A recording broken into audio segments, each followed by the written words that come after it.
세무 분쟁의 2가지 위험, 사실관계 분쟁 및 법적 해석의 타당성. 이번 영상은 세무 분쟁이라는 매우 흥미로운 주제를 준비했습니다. 세무 분쟁, 즉 재판을 평가할 때 단순히 금액의 크기로 판단하지 않고 사건의 성격 자체에 집중해야 합니다. 사건에는 경미한 사건, 중간 정도 사건, 그리고 중대한 사건이 있으며 금액이 작더라도 중요한 사건이 있을 수 있고 반대로 금액이 크더라도 법적으로 단순한 사건이 있을 수 있습니다. 오늘은 하루에 3번의 재판에 참석한 세무사를 모시고 얘기를 이끌어가 보겠습니다. 첫 번째 사건은 은행과 관련된 세무 분쟁 사건이었습니다. 이 사건은 직원의 사기로 인해 회사가 약 50억에서 100억 루피아 정도의 손실을 입은 사례였습니다. 해당 직원은 회사로부터 자금을 관리하고 승인하는 권한을 부여받았으며 오랜 기간 동안 자금을 횡령하여 손실이 누적되었습니다. 회사는 이 손실을 비용으로 처리했지만 세무조사관은 이를 일반적인 비용으로 인정하지 않고 수정, 부인하였습니다. 세무당국은 내부 통제와 SOP가 제대로 작동하지 않은 것은 회사의 책임이며 따라서 해당 손실은 비용으로 인정할 수 없다고 판단했습니다.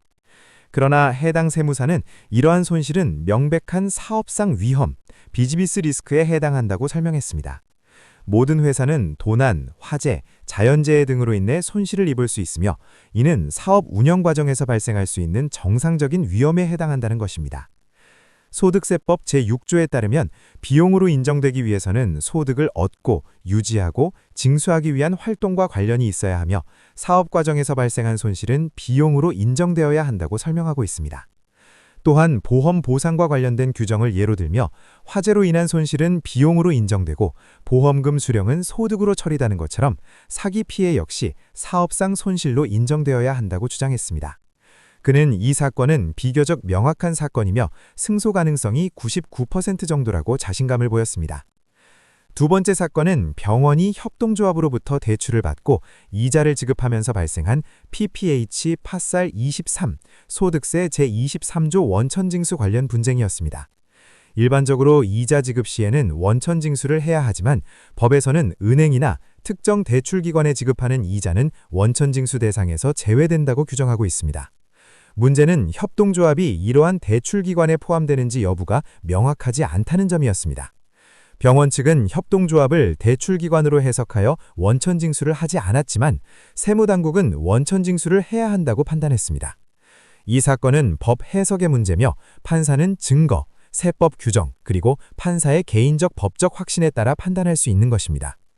법 해석에는 여러 방법이 있습니다. 첫 번째는 문법적 해석으로 법조문의 문구가 명확할 경우 그대로 해석하는 것입니다. 두 번째는 체계적 해석으로 관련된 다른 법조항들을 함께 검토하여 해석하는 방법입니다. 세 번째는 역사적 해석으로 해당 법이 제정된 배경과 목적을 고려하여 해석하는 방법입니다. 이러한 다양한 해석 방법을 통해 가장 합리적이고 공정한 결론을 도출해야 한다고 설명하고 있습니다. 세 번째 사건 역시 병원과 관련된 부가가치세 PPN 분쟁이었습니다.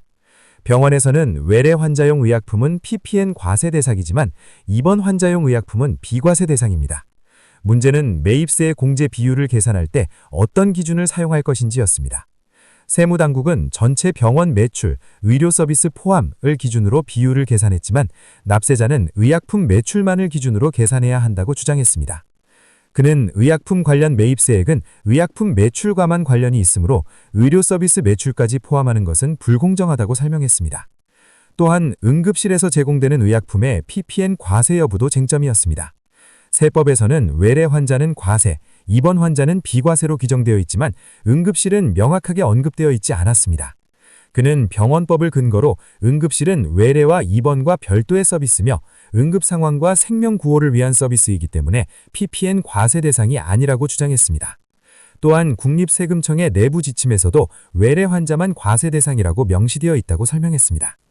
그는 세무 분쟁에는 크게 2가지 유형이 있다고 설명했습니다. 첫 번째는 사실관계에 대한 분쟁으로 이는 증거와 수치, 송장, 은행 기록 등을 통해 판단됩니다. 두 번째는 법적 해석에 대한 분쟁으로 이는 법 해석의 타당성과 공정성에 따라 결정됩니다. 세법의 궁극적인 목적은 공정이기 때문에 가장 공정한 해석이 채택되어야 한다고 강조했습니다. 마지막으로 그는 세무 문제가 발생했을 때 반드시 바로 소송으로 갈 필요가 없다고 설명하며 먼저 문제를 분석하고 해결 방법을 찾는 것이 중요하다고 설명합니다. 또한 세법 해석이 어려울 경우 세무 전문가나 세무 컨설턴트의 도움을 받는 것이 바람직하다고 조언합니다. 그는 반드시 자신이 아니더라도 가까운 세무 전문가의 도움을 받는 것이 중요하다고 말하고 있습니다.